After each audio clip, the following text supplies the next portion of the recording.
We die every night. We die every night. They go to Allah every night. Allah takes the souls every night. Some He keeps with Him, some He sends back.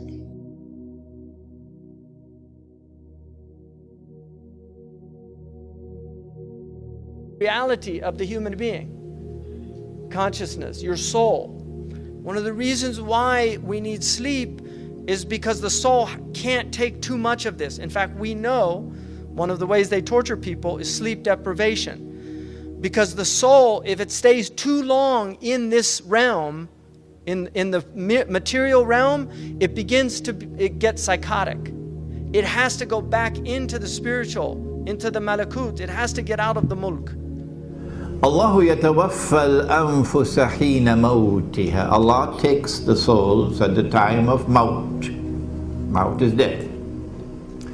وَالَّتِي لَمْ تَمُتْ فِي مَنَامِهَا. And those whose souls are not taken while they are awake, Allah takes their souls when they are asleep.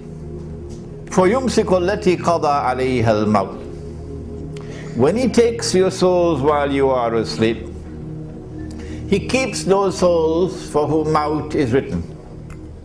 وَيُرْسِلُ الْأُخْرَى إِلَى أَجَلٍ مُسَمَّى. And the rest, He sends them back for a determined period of time. That's why the Prophet ﷺ taught us, when you get up in the morning, you say, Alhamdulillahi alladhi ahyana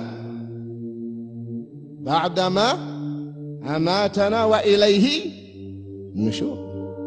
Praise be to Allah who gave us life after we were dead. We were dead. The souls were with Allah. My own uncle was sleeping next to his wife, rahimahullah.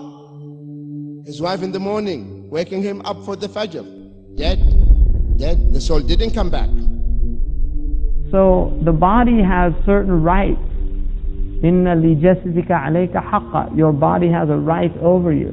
And the right of the body is that we eat, we fuel it properly, we exercise it properly, we give it enough sleep that it needs.